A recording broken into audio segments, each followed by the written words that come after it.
Hey Whiskey Tube, welcome to another episode of the DBS Tasting Room. Today we're going to be exploring a bottle from the Glenlivet.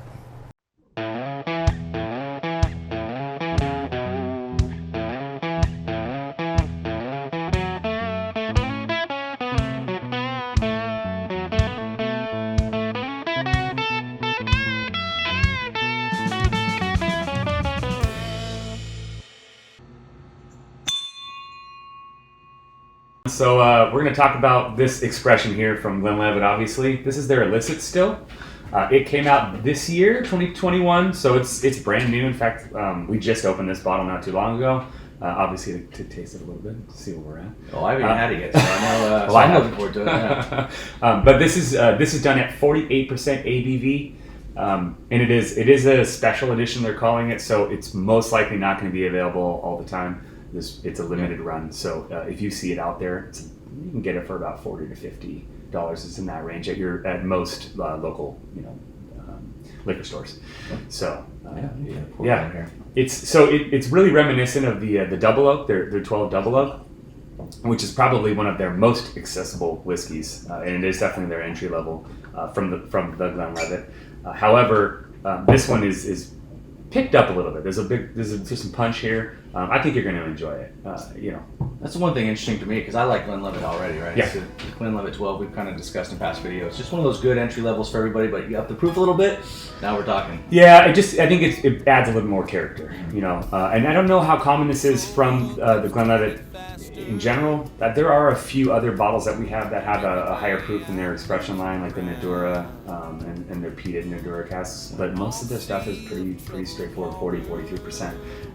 But they're the largest Speyside distillery out of Scotland, so they're one of the. I mean, obviously you hear Glenlivet, people know what back then is. Is this one of their only dark bottles? So I'm just trying to think about it at the top of my head. So they have the special editions, the Enigma and the Spectra. Those bottles are the black, the really dark bottles. But no, this is definitely in their normal lineup. This is a little different. Yeah. So I say it's got the different shape, different color. It's like, well, thanks for the pour, Don. Yeah. So you want to jump into this? I do. Should we cheers? Absolutely. All right, cheers.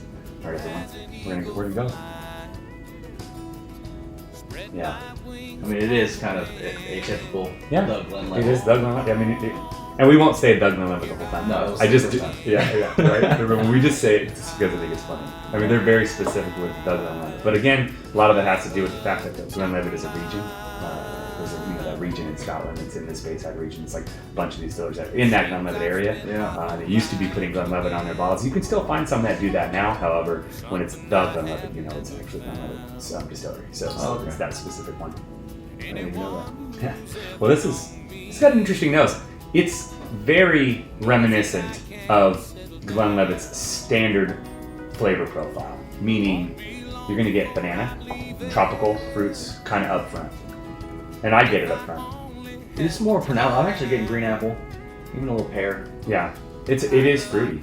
However, I'm not sure. And honestly, I don't really know if this is done in a shared cask. I know the Double Oak, the standard Double Oak's not. So if they didn't follow that same line, then this probably is not finished like that. This actually get a little bit less banana than I normally do. Actually, it could be it's just the heat, the way they finish this too. I don't know. I mean, there's not an ethanol punch. It's a very interesting nose for Glenlivet. It's still very, like I said, it's still very reminiscent. We could pick this one out of a blind tasting and say, yeah, that's Glenlivet. I think so. Yeah. But the one thing that may throw you off is the heat, because it's a little bit hot on the nose, very mildly for 48%. In a Scotch, we have stuff that's 10 to 12% higher than that, and it's still sweet even on the nose. When you talk about sherry whiskey, but this one, there is a little bit of that ethanol. This actually smells really good. Yeah, it smells great. I hope even half of the nose goes over the palate, because this is actually right. We'll keep our fingers crossed. Stay positive for it. But I'm ready to jump in there. Cheers. Let's get into it.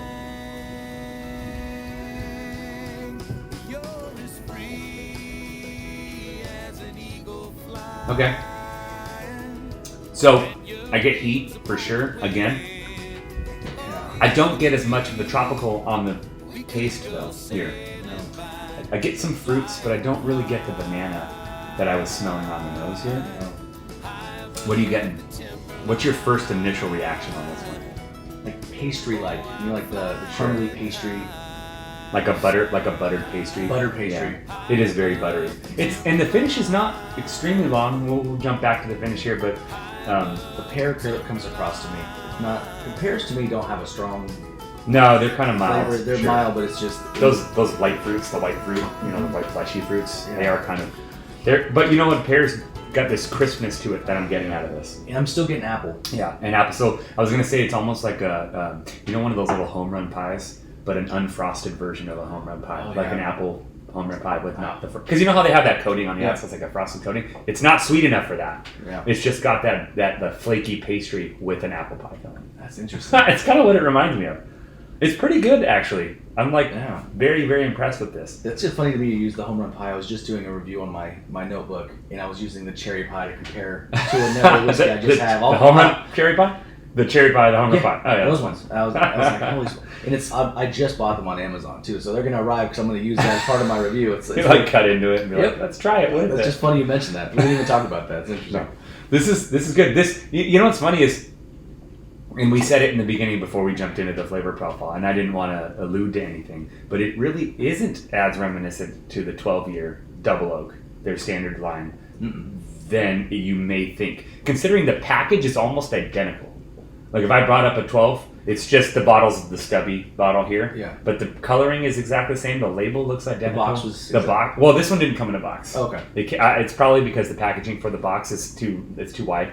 They don't because Glenlivet does their standard narrow 750 ml that bottle lineup, but this one's a little bit different, so it's not going to fit in their standard packaging box. However, it could just be that the stores. I got a couple bottles from different places, so but both didn't have boxes. So yeah, I think this could be like stage 2 to the Scotch intro. This is we had the Glenlivet 12, and this could be. This is a great idea. That in fact, that may count as the substitute for that Glenlivet, and 2 reasons. One, it's a little bit more elevated than the double oak is. Plus, it's a higher proof, and it didn't have any high proof whiskey. Not that it's this isn't an extremely high proof, but 48% is. If it's under 50%, I'd say it's It's like around that number.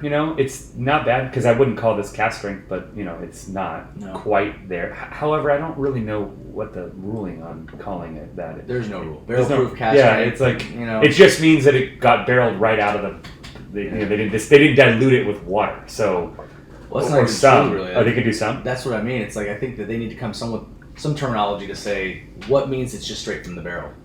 I guess unless you say that, but even that might not be the case.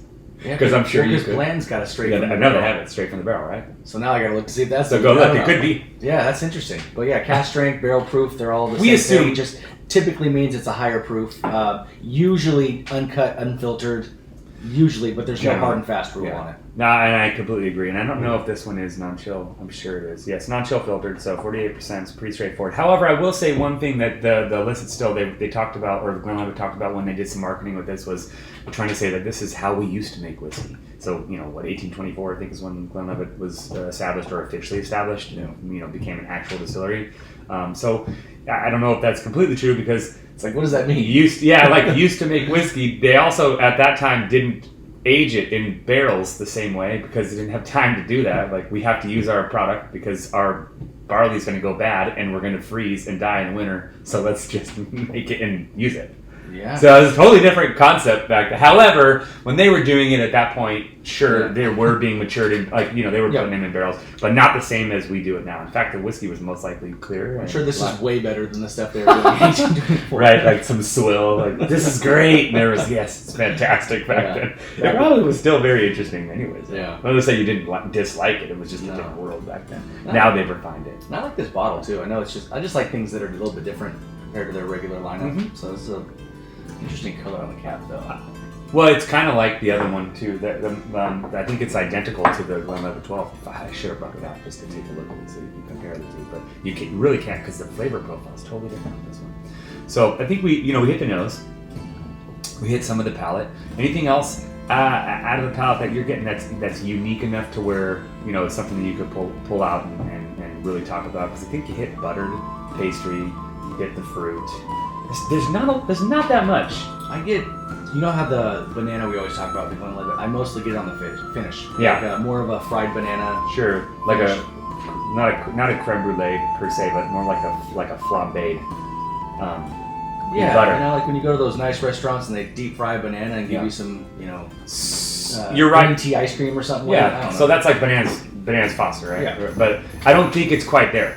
So this is, we have had some stuff in the past that's really punchy in the banana and it's caramelized. You know, you get that from that 25. The 125 has got that. It's like creme brulee with, and we're talking burnt sugar on top of that banana, that banana's foster is really caramelized. This is not quite there. It's like sauteed in butter. It's like banana sauteed in butter. So it's a little sweet, but it's not it's not like this pungent sugar.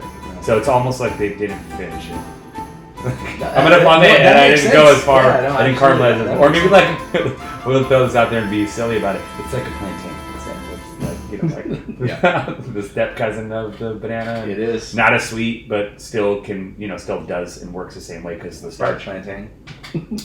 I like it. It's kind of what I'm getting out of this stuff. A medium finish for me, maybe medium short actually. I'm surprised that it's not a little bit longer with the amount of alcohol I have. Yeah, with at the 48%, I am surprised, and I said that earlier too. The finish is pretty light for this, you know, in general. But it's not. It's oily enough to still sit there a little bit. But I want to say, I wonder if that like buttery texture kind of helps with that. Well, I get the good mouthfeel from it. Yeah, I like the mouthfeel. It sits just there. Not the notes, the taste doesn't linger as long as. A lot of times, if you have an oily mouthfeel, it kind of coats your tongue. And for me, the flavors just kind of work the front of your tongue to the back of your tongue, and just the longer it hangs out. Yeah. Usually, the better I like it, as long as I like the finish. If I don't like the finish, I want it as short as possible. But I like it. Put it away. Give me some water. Let's hang out for a little bit, you know. Right. Let us sit there. Hello. How are you? Yeah. Oh yeah. Let's We'll do some of that stuff on the nosing and the finish. No, I agree. I think this is very, very light for a finish, but it's still pretty inviting. I mean, I like it. And again, Donnie said it. This is a great entry level if you're getting into Scotch. This I would substitute from the double oak because it is really the double oak elevated with different notes, flavor notes, but still some of the same baseline. Right. Well, even not just getting people into the whiskey, but some people they're actually into bourbon, right? And they get into the higher proof. And I'm trying to look at most of the. What can I? Yeah, most of the things I'm interested in. I obviously like the high proof, but if I wasn't into Scotch yet, and you knew I liked high proof bourbon, this might be one. This might be a good way to transition because you still get some of the banana notes, especially like say like the Old Foresters and stuff like that. Yeah. This actually would be a great transition. It's a good parallel bottle. Yeah, I don't have this in my collection at all, but I think I'm going to add it. I would add it. It's the price. Like I said, the price is pretty reasonable. This is one that. What was the price point on this? It's 40 to 50. I think I got it for 40. So it was under 50. I know that was more like the 40, maybe 44. 96 proof, something like that. So yeah. That's what I mean. For That's Scotch, it's not bad. And, all right, everyone, let's cheers, shall we? Grab your glasses. Cheers to you. Cheers to you. And from the Dram Bill Society, may you enjoy your dram 1 grain at a time. All right.